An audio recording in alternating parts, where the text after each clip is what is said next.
नमस्कार, NMF news पर आप सभी का बहुत स्वागत। मैं हूं आपके साथ अभिषेक मुंडे।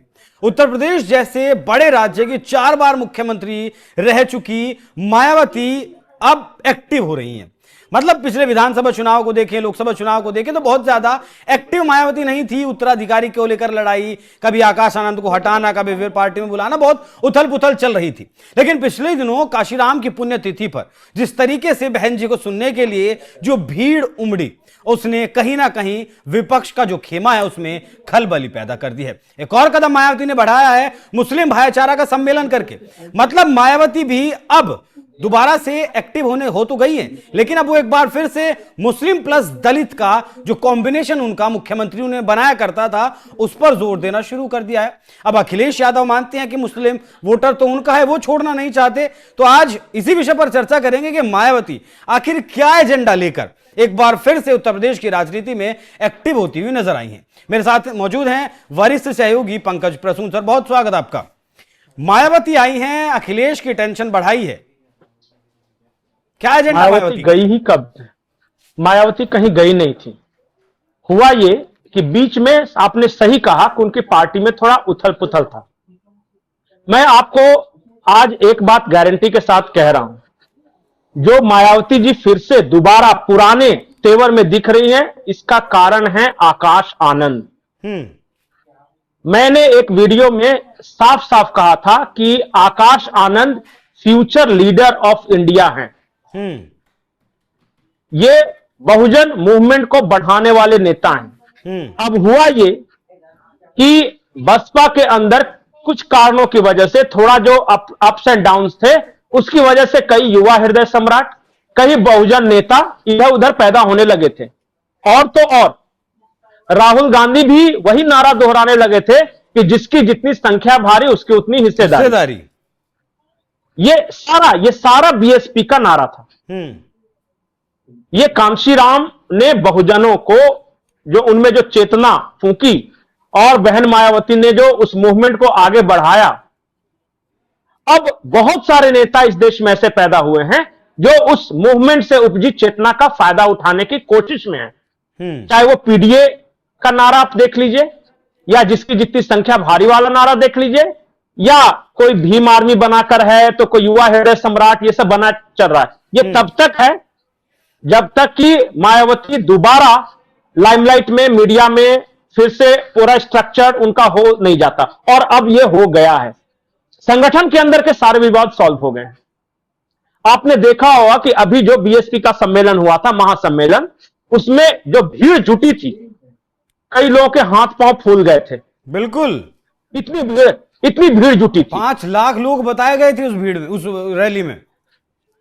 अब बताइए कि 5 लाख लोग तो वहां आए, और अब देखिए कि आजम खान ने क्या बयान दिया। मुझे तो बुलाया ही नहीं जा रहा है, नहीं तो मैं तो मिलने के लिए बेकरार हूं बहन जी के साथ। ये इंडिकेशन है। मैं बार बार आज भी बोल रहा हूं, आज लखनऊ में मुस्लिम भाईचारा सम्मेलन हुआ, बहन जी को वहां बुलाया गया, और देखिए उत्साह मुस्लिम बिरादरी में, जो बहन जी को लेकर जो उत्साह था, और जो अखिलेश को लेकर निराशावाद था कि अरे यार वहां सिर्फ यादव यादव यादव, सैफई सैफई सैफई चल रहा है, परिवार परिवार परिवार चल रहा है। वो भी एक विकल्प की तलाश कर रहे हैं, मुसलमान भी, और वो भी सोच रहे हैं कि कुछ तो ऑप्शंस मिले। नहीं तो अगर मेरे पास ऑप्शन नहीं रहेगा तो टेकन फॉर ग्रांटेड ले रहे हैं वो। और आज जो भीड़ जुटी, जो उत्साह था मुस्लिम भाईचारा सम्मेलन में मायावती के, उसके बाद कई लोगों को मानो सन्निपात हो गया, शून्य पड़ गए। ये क्या हो रहा है भाई? 5 लाख लोग वहां जुटा लिए, यहां मुसलमानों की इतनी भीड़ जुट गई। बहन जी पुराने तरीके से, पुराने तेवर में फिर से भाषण दे रही हैं। वही मैं कहना चाह रहा हूं, पार्टी का स्ट्रक्चर ठीक हो गया है। बैठती हैं और उनके चेहरे का जो भाव था ना, मतलब एक टेंशन फ्री वाला, और लग रहा था कि अब बहन जी मतलब खुले तौर पर वो वाली बहन जी दिख रही हैं जो अब से 8-10 साल पहले बहन जी दिखा करती थी। मुझे वो मुस्लिमों की भीड़ से अलग वो जो चेहरे की रौनक थी मायावती की, वो मुझे बड़ी अलग लगी। तस्वीरों में आप देख भी रहे हैं। और आप जो निश्चिंता का भाव देख रहे हैं ना, वो इसलिए आया है कि बीएसपी के अंदर सब कुछ ठीक हो गया है। आती तो जब घर में सब कुछ बड़ी तसल्ली से, अब आप सोचिए, मैं बार बार ये बोल रहा था कि आकाश आनंद के टैलेंट को अभी इस देश ने समझा नहीं है। उनका मैंने वो जो ओरेटरी, जो उनका जो स्किल है, जिस तरीके का भाषण देते हैं, या जो उनका चार्म है बहुजन युवाओं में, खास करके मैं यूथ की बात कर रहा हूं, आकाश आनंद के साथ जो भी हुआ उसकी वजह से कई बहुजन युवा नेता पैदा हो गए, क्योंकि ये नहीं थे। ये अगर होते ना तो चंद्रशेखर रावण बनते या नहीं बनते, मैं इसकी गारंटी नहीं ले रहा हूं। और जो हो रहा है चंद्रशेखर रावण के साथ, बात भी नहीं करेंगे, मैं उस मामले पढ़ना भी नहीं चाहता। ये मायावती का, बीएसपी का राइज है या फिर अखिलेश यादव का डाउनफॉल? स्टार्टिंग पॉइंट किस चीज? नहीं, मैं डॉक्टर बाबा साहब भीमराव अम्बेडकर का एक कोट आपको याद दिला दूं कि जब जब इस देश को लगेगा कि बहुजन अब सुप्त पड़ गए हैं, तब तक वो फोनिक्स की तरह दोबारा राख से उठकर खड़े हो जाएंगे। अभी ऐसा लग रहा था कुछ सालों से कि जैसे कांशीराम जी का या बाबा साहब भीमराव अम्बेडकर का या ज्योतिबा फूले का, ये बहुजन मूवमेंट ऐसा तो नहीं है कि कहीं सो रहा है। नहीं, एक बार फिर से वो सारी बेड़ियां तोड़कर झंझनाकर वो खड़ा हो गया है। और इस चुनाव में देखिएगा उसका उत्तर प्रदेश में असर। मैं बार बार बोलता हूं कि एक युवा चेतना की जरूरत थी बहुजन मूवमेंट को, एक युवा चेतना, और वो आकाश आनंद में है।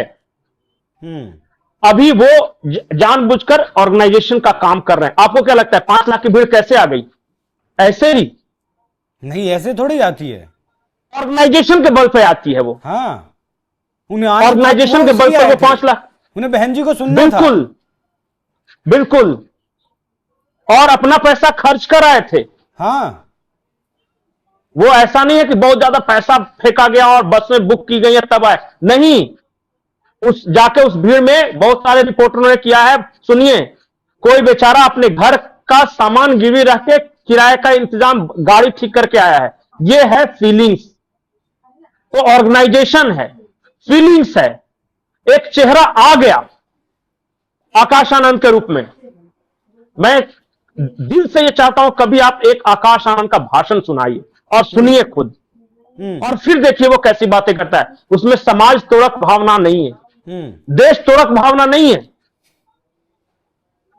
हां, बहुजनों के उत्थान की भावना जरूर है। इस देश में जो एग्रेशन वर्षों से नजर आता है, अच्छा एग्रेशन दिखता है, एग्रेशन, अच्छा वाला, एग्रेशन अच्छा है, पॉजिटिव वाला। हां, कंट्रोल्ड एग्रेशन जिसको बोलते हैं ना, कि आप पढ़ो, आप आर्थिक उन्नति करो, आप धंधे करो, आप छा जाओ। ऐसा नहीं कि आप पीछे दूसरों की वजह से नहीं हो। वो कहते हैं कि अपॉर्चुनिटी को ग्रैब करो, इस तरह की बातें करते हैं। वो रोते नहीं है, वो इंस्पायर करते हैं। दोनों में समाधान की बात करते हैं। एग्जैक्टली। और यही मैं बार बार इस चीज को मिस कर रहा था उत्तर प्रदेश की राजनीति में। उत्तर प्रदेश की राजनीति के लिए बहुजन समाज पार्टी का होना नितांत आवश्यक है। और उत्तर प्रदेश के जो भी बहुजन समाज के लोग हैं, उनको समझना चाहिए कि एक बहुजन समाज पार्टी है, तभी आप हैं, तभी आपकी इज्जत है। जिस दिन वो खत्म हो गई ना, तो ये सारे ट्रैप इंतजार कर रहे हैं नारा लगाने वाले के, जिसकी जितनी संख्या भारी उसकी उतनी हिस्सेदारी। क्यों नहीं दे दी हिस्सेदारी? बाप दादाओं के राज में सबसे लंबा भाषण आरक्षण के खिलाफ बोलने वाले आज वो कह रहे हैं कि जिसकी जितनी संख्या भारी। जब आपके पास मौका था तो आपने सिर्फ और सिर्फ जाति विशेष और सामंत विशेष, एक खास तरह की जातियों का मुख्यमंत्री, उप मुख्यमंत्री, नेता सब बनाया। क्यों नहीं दे दिया बहुजनों को उस समय आवाज? बाबू जगजीवन राम के साथ क्या किया आज बिहार की जनता जानती है। इसलिए मैं कह रहा हूं कि ये आज जो रिस्पेक्ट कर रहे हैं ना, ये रिस्पेक्ट भय से आ रहा है, क्योंकि बहुजन समाज पार्टी जिंदा है। और अब फिर से जैसे जैसे उभर के सामने आ रही है, कई लोगों के हाथ पांव फूल रहे हैं। और आज का जो मुस्लिम भाईचारा सम्मेलन था मायावती जी का, और इससे पहले जो महासम्मेलन किया था, वो शंखनाद है। अभी देखते जाइए आने वाले वक्त में, और ये एक सुखद बदलाव होगा।